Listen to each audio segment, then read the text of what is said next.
हे दोस्तों, welcome to wifi classes. मेरा नाम है गौरव और आज मैं आपके लिए एक बहुत ही शानदार टॉपिक लाया हूँ जिसमें बात करेंगे दोस्तों हम गवर्नर जनरल ऑफ बंगाल के बारे में। दोस्तों एक लड़के का मैसेज आया था तो उसने बोला था कि सारे के सारे गवर्नर जनरल ऑफ बंगाल और governor general of India cover कर दो। तो मैंने कहा चलो भाई वीडियो बना देते हैं भाई की डिमांड पे। ठीक है, तो ईमानदारी से पढ़ लो, आपको बहुत हेल्प मिलेगी। एक दो नंबर बिल्कुल पक्के हो सकते हैं यहाँ से। ठीक है भाई, जो रेड वाले हैं वो बहुत इंपॉर्टेंट हैं, जो ब्लैक वाले वो ज़्यादा इंपॉर्टेंट नहीं है, तो ज़्यादा फोकस यहाँ करना है। स्टार्ट करेंगे फिर से। वॉरेन हेस्टिंग आया भैया, सबसे पहला गवर्नर जनरल ऑफ बंगाल कौन था? वॉरेन हेस्टिंग, ये आपको पता होना चाहिए। क्वेश्चन सीधा सीधा आ सकता है कि who was the first governor general of Bengal, तो आपको पता होना चाहिए वॉरेन हेस्टिंग। 1774 से 1785 तक इसका शासनकाल रहा। ठीक है, कितने? पूरे 11 साल। ओके, ये ध्यान रखने वाली बात है। एक इम्पॉर्टेंट ये है सेकंड वाला, लॉर्ड कॉर्नवालिस, ये भी बहुत इंपॉर्टेंट है। इसका शासनकाल 1786 से 93 तक रहा। कितना? 7 साल तक। ठीक है, लॉर्ड कॉर्नवालिस का, ये भी इंपॉर्टेंट है ना। बाकी फिर उसके बाद कौन आया भाई, ये फटाफट पढ़ लो क्योंकि यहाँ से क्वेश्चन नहीं आते हैं। जो इंपॉर्टेंट है मैंने वही हाईलाइट कर दिए हैं। फिर इसके बाद जॉन शोरे आया, लॉर्ड वेलेस्ली आया, फिर जॉर्ज बार्लो आया। ये आप याद कर भी नहीं पाएंगे तो बेटर है कि इंपॉर्टेंट वाले पहले याद कर लो। फिर बंदा आया भैया लॉर्ड मिंटो आया, आप इसका शासनकाल सन देख लीजिएगा। फिर लॉर्ड हेस्टिंग आया, है ना। फिर लॉर्ड एमहर्स्ट आया। इसके बाद क्या हुआ? लॉर्ड एमहर्स्ट के बाद ये इंपॉर्टेंट बात है कि now the post was renamed as governor general of India.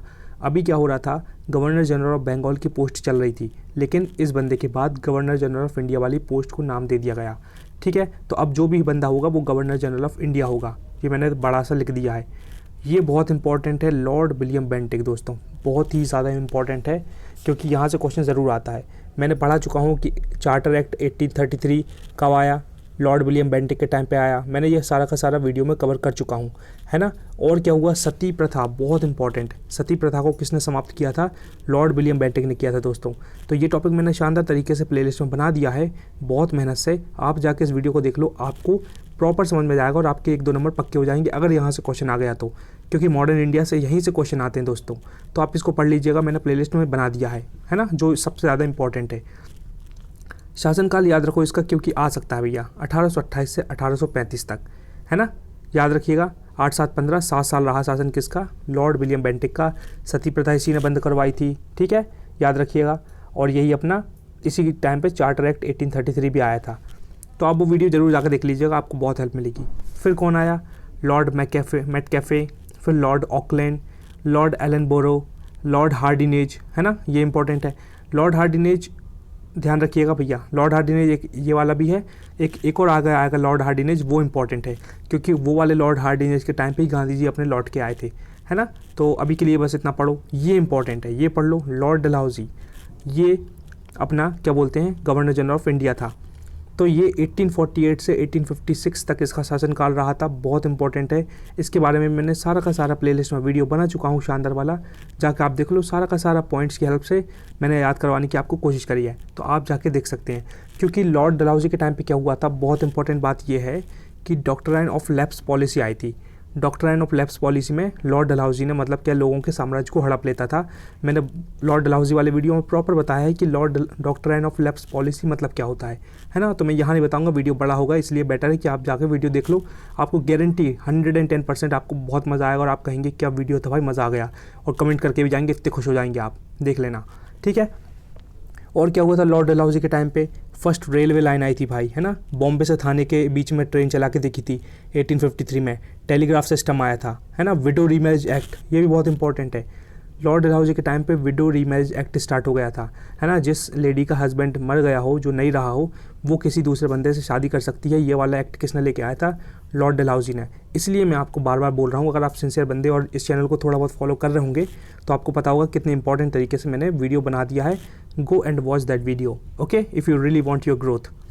अब क्या हुआ भाई? अभी तक गवर्नर जनरल ऑफ इंडिया चल रहा था, लेकिन अब now again the post was change to viceroy of India. अब क्या हुआ? वाइसरॉय ऑफ इंडिया की पोस्ट बन गई, है ना। तो अब देखो भाई आगे क्या हुआ, वाइसरॉय ऑफ इंडिया की बात चल रही है। फिर बंदा आया लॉर्ड कैनिंग, है ना, बहुत इंपॉर्टेंट है ये भी, इसके बारे में पढ़ लेना भाई। ठीक है, लॉर्ड कैनिंग, तो ये कौन था? He was the last governor general and the first viceroy of India. Obviously भाई जब वाइसरॉय ऑफ इंडिया की पोस्ट बन गई तो लास्ट गवर्नर जनरल कौन रहा, लॉर्ड कैनिंग, और पहला वाइसरॉय कौन रहा, वो भी लॉर्ड कैनिंग। इसलिए कंफ्यूज करते हैं एग्जामिनर, वो पूछ लेंगे कि who was the last governor general of India and the first viceroy of India. तो आपको पता होना चाहिए कि लास्ट गवर्नर जनरल भी कौन था, लॉर्ड कैनिंग ही था, और फर्स्ट वाइसरॉय ऑफ इंडिया भी कौन था, वो भी लॉर्ड कैनिंग ही था। ऑलराइट दोस्तों, देख लीजिएगा, इंपॉर्टेंट, इसको ध्यान रख लीजिए या फिर लिख लीजिए अपने पास कॉपी में, ठीक है। फिर ये पता नहीं कौन फर्जी सा बंदा आया, लॉर्ड एल्गिन वगैरह, है ना, इनने कुछ किया नहीं, 1 ही साल रहा मार्केट में। फिर एक जॉन लॉरेंस नाम का आया, ये ज़्यादा इंपॉर्टेंट नहीं है, पढ़ने की ज़रूरत भी नहीं ज़्यादा। फिर लॉर्ड मायो आया, फिर लॉर्ड नॉर्थ ब्रोक, फिर लॉर्ड लिटन, है ना, आप याद कर भी नहीं पाएंगे, तो it's better to learn those important one, ठीक है। फिर लॉर्ड रिपन आया, ये भी इंपॉर्टेंट था। लॉर्ड रिपन के टाइम पे क्या हुआ था, ये एक फर्स्ट फैक्ट्री एक्ट आया था, लोकल सेल्फ गवर्नमेंट स्टार्ट करी थी उसने, ठीक है भाई। और he was also called the founding father of local self governance, Lord Ripon. एक क्वेश्चन आता है कि हु वॉज कॉल्ड या फिर who was regarded as the founding father of local self governance, तो उसका नाम है लॉर्ड रिपन, है ना, एक बार पढ़ लीजिएगा, इंपॉर्टेंट है। Lord Dufferin, oh my God, world class, बहुत शानदार, इसलिए क्योंकि भैया यहाँ से क्वेश्चन मतलब सेलेक्ट कर करके वो बनाते हैं एग्जामिनर। क्यों? क्योंकि 1884 से 1888 की बात चल रही है, 4 साल, और आपको पता होना चाहिए कि 1885 में अपनी इंडियन नेशनल कांग्रेस का गठन हुआ था। इसलिए लॉर्ड डफरिन को याद करना ज़रूरी है, क्योंकि क्वेश्चन सीधा सीधा आएगा कि 1885 में जो इंडियन नेशनल कांग्रेस बनी थी वो किसके शासनकाल में बनी थी, तो लॉर्ड डफरिन के शासनकाल में बनी थी। अब अगर आपको लग रहा होगा भैया लॉर्ड डफरिन कहाँ से करूँगा, तो इसका भी शानदार वीडियो बन चुका है भाई, मेरे प्लेलिस्ट में जाके चेक कर लो, जीवन का उद्धार हो जाएगा। आप कहो तो मैं नीचे लिंक में डिस्क्रिप्शन बॉक्स में लिंक डाल दूंगा, है ना, आपको कहीं जाने की ज़रूरत नहीं, फटाक से नीचे जाओ, क्लिक करो और धूम मचा दो, जाके देख लेना भाई, आपको if you really want growth तो ही, ओके। फिर कौन आया, लॉर्ड डफरिन के बाद आया भैया लॉर्ड लैंसडाउन, फिर लॉर्ड एल्गिन, फिर लॉर्ड कर्जन, ये इंपॉर्टेंट है। लॉर्ड कर्जन के बारे में मैंने रेड वाले इंपॉर्टेंट ही लिखे हैं। लॉर्ड कर्जन यही था भैया 1899 से 1905, है ना, 9-6-15, 6 साल रहा, लेकिन भाई ने नंगा नाच मचा दिया। क्यों? क्योंकि बंगाल का विभाजन इसी ने कर दिया और बहुत सारी चीज़ हो गई थी, है ना। इंडियन यूनिवर्सिटी एक्ट आया था 1904 में, और एग्रीकल्चर रिसर्च इंस्टीट्यूट भी बना था। Ancient monuments preservation act of 1904 यहीं से आया था, तो इसके बारे में पढ़ना ज़रूरी है। तो लॉर्ड कर्जन का वीडियो भी बन चुका है, go and watch that video, है ना, बहुत हेल्प मिलेगी आपको। मैंने इस चैनल पे वर्ल्ड क्लास शानदार बिल्कुल क्वालिटी कंटेंट मिलेगा दोस्तों। व्यूज़ थोड़े नॉर्मल आते हैं, लेकिन कंटेंट बिल्कुल वर्ल्ड क्लास मिलेगा। आप ये कहेंगे कि मज़ा आ गया वीडियो देखकर, ठीक है, तो आप ज़रूर जाकर देखिएगा। आगे फिर कौन है, लॉर्ड मिंटू, इसके बारे में पढ़ लेना भैया। इंटू मिंटू क्यों था, इंटू मिंटू के बारे में इसलिए पढ़ना पड़ेगा क्योंकि 1905 से 1910 की बात चल रही है, और यहाँ से क्वेश्चन ये बनता है कि भैया स्वदेशी मूवमेंट स्टार्ट कब हुआ था। आपको पता है 1905 में ही स्वदेशी मूवमेंट स्टार्ट हुआ था, इसलिए ये क्वेश्चन इंपॉर्टेंट है। वो पूछ लेंगे कि जब स्वदेशी मूवमेंट स्टार्ट हुआ था तब भैया किसका शासनकाल था, लॉर्ड मिंटू का, इसलिए याद करना ज़रूरी है। और क्या हुआ था 1906 में, क्योंकि 1905 से 1910 तक काम चल रहा 5 साल, तो 1906 में क्या हुआ था, मुस्लिम लीग का गठन हुआ था। इसलिए ये इंपॉर्टेंट होगा क्वेश्चन कि भैया मुस्लिम लीग का गठन हुआ तब किसका शासन चल रहा था, लॉर्ड मिंटू। फिर क्या हुआ था 1907, आपको पता होगा, बिल्कुल आप समझदार सिंसियर बंदे तो पक्का होंगे ही, है ना, और होना भी चाहिए। 1907 में क्या हुआ था, सूरत सेशन हुआ था, जिसमें मतलब कांग्रेस सेशन जो हुआ था उसमें स्प्लिट हो गई थी, मुस्लिम अलग चली गई थी और कांग्रेस अलग हो गई थी, स्प्लिट इन द कांग्रेस ये हुआ था। और फिर क्या हुआ था 1909 में, आपको ये भी पता होगा भाई, क्या होगा, किसी को ध्यान आया मैं क्या बोलना चाह रहा हूँ, मॉडले मिंटो रिफॉर्म्स आया था 1909 में, इसलिए लॉर्ड मिंटो के बारे में पढ़ना ज़रूरी है, ठीक है भाई। तो इसके बारे में पढ़ लीजिएगा, प्लेलिस्ट बन चुकी है, ओके। अब कौन है भाई, देखो लास्ट है लॉर्ड हार्डिनेज, फटाफट बताऊंगा, ये बहुत इंपॉर्टेंट है। क्यों, मैंने बताया था 1910 से 16 तक 6 साल रहा, लेकिन इसलिए इंपॉर्टेंट है क्योंकि आपको पता है कि 1915 में 9 जनवरी को, है ना, 9 जनवरी को अपने गांधी जी साउथ अफ्रीका से लौटकर भारत आए थे, इसलिए ये इंपॉर्टेंट हो गया ये क्वेश्चन, ठीक है। और इसी टाइम पर हिंदू महासभा का भी गठन हुआ था, जो कि पंडित मदन मोहन मालवीय ने करा था, ये भी इंपॉर्टेंट बात है, इसलिए इसके बारे में पढ़ना बहुत ज़रूरी। लॉर्ड हार्डिनेज के ये रेड वाला बहुत इंपॉर्टेंट है दोस्तों, ट्रस्ट मी, मैं बिल्कुल सही चीज़ बताऊंगा आपको, प्रॉपर गाइडेंस दूंगा। इस चैनल पर फालतू की बकवास नहीं होगी, इंपॉर्टेंट कंटेंट मिलेगा ताकि आपको हेल्प मिले, क्योंकि आपका एक एक सेकंड बहुत इंपॉर्टेंट है, तो आपका एक एक सेकंड यूज़ होना चाहिए। और मैं जो इंपॉर्टेंट कंटेंट पढ़ा रहा हूँ मेरा भी टाइम यूज़ हो, नहीं तो क्या मतलब उल्टा सीधा पढ़ाने का। तो it's better to teach important things, है ना, तो आप पढ़िएगा बिल्कुल अच्छे से। और आगे क्या है, लॉर्ड हार्डिनेज हो गया भाई, पढ़ लेना इसके बारे में। अगर कोई कहेगा कि इसके बारे में वीडियो बना दो, मैं बना दूंगा, है ना, कोई एक बार कमेंट कर दे भाई। सच्चाई है कोई कमेंट नहीं करता है, लेकिन कोई कमेंट करेगा तो मैं बिल्कुल ध्यान में रखती हूँ, वीडियो ज़रूर बनाऊंगा, ओके। 28 देखिए, लॉर्ड चेम्सफोर्ड वर्ल्ड क्लास। यहाँ से क्वेश्चन तो 110 बिल्कुल 500% बनेगा भाई मेरे। क्यों बनेगा? क्योंकि लॉर्ड चेम्सफोर्ड का टाइम पे इसलिए इंपॉर्टेंट है क्योंकि अपने गांधी जी तो लौट के आए थे, फिर साबरमती में आश्रम बना लिया, फिर दुनिया भर के सत्याग्रह कर दिया, अहमदाबाद, खेड़ा, चंपारण, सब इसी के टाइम पे हुआ, लॉर्ड चेम्सफोर्ड के टाइम पे, इसलिए ये इंपॉर्टेंट है। और इम्पॉर्टेंट बात यह है कि सबसे इम्पॉर्टेंट है 1919 में, मार्च 1919 में रोलेट एक्ट आया था। क्या आया था? रोलेट एक्ट, है ना? ठीक है, रोलेट एक्ट आया था, तो याद रखिएगा। तो इस वजह से ये लॉर्ड चेम्सफोर्ड इंपॉर्टेंट है। क्वेश्चन पूछ लेंगे कि रोलेट एक्ट किसके शासनकाल में आया था? Lord Chelmsford. और रोलेट एक्ट जब आया तो फिर क्या हुआ भैया? फिर इंपॉर्टेंट घटना हुई, 13 अप्रैल 1919 को जलियांवाला बाग मैसाकर हुआ, जलियांवाला बाग हत्याकांड हुआ, जो कि बहुत बड़ी घटना थी। और ये किसके शासनकाल में हुई थी? लॉर्ड चेम्सफोर्ड के शासनकाल में हुई थी। इसी के शासनकाल में हंटर कमीशन का गठन हुआ था। इसी के शासनकाल में अपने गांधी जी ने अपनी केसर हिंद की ट्रॉफी वापस भेज दी थी। रविन्द्रनाथ टैगोर ने अपनी नाइटहुड की उपाधि वापस कर दी थी कि पकड़ो अंग्रेजी लोग, तुम्हारी ऐसी की तैसी सालों, तुम हमारे भारतीयों को मार रहे हो, तुम्हारी हमें कोई सम्मान नहीं चाहिए। तो दिमाग ख़राब हो गया था कि गांधी जी का मुंडा टन था और रविन्द्रनाथ टैगोर का। तो उन्होंने अपनी जितनी भी उपाधि थी, रिस्पेक्ट मिली थी, ट्रॉफीज़ मिली थी, गोल्ड मेडल सब वापस कर दिए थे। इसलिए इंपॉर्टेंट पढ़ना है। तो भैया अब फिर से वही बात आ गई कि मैंने शानदार सी प्लेलिस्ट बना दी है लॉर्ड चेम्सफोर्ड के बारे में।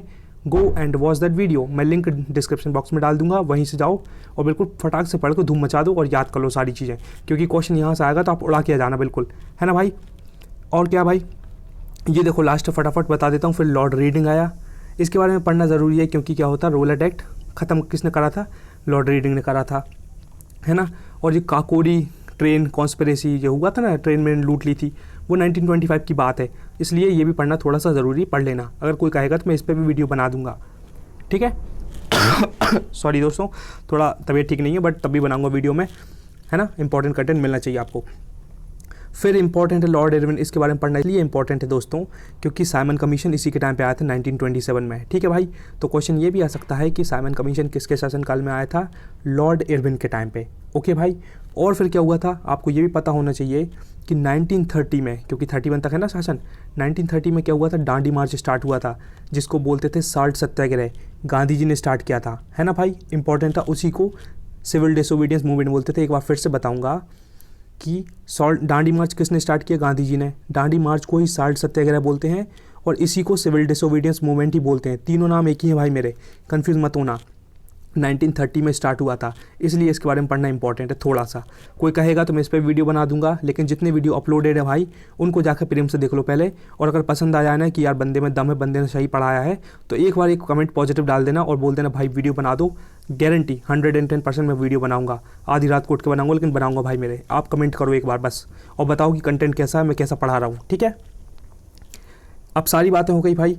अब क्या हुआ देखो, अब क्या होगा? हाँ, इस एक और चीज़ बताना भूल गया मैं। 1925 में स्वराज डिक्लेरेशन हो गया था, है ना? लाहौर सेशन हुआ था, जिसमें 1929 में रावी नदी के किनारे जवाहरलाल नेहरू, जो कि इंडियन नेशनल कांग्रेस के प्रेसिडेंट थे, उन्होंने पूर्ण स्वराज का डिक्लेरेशन कर दिया था। तो ये इंपॉर्टेंट बात है, ओके दोस्तों?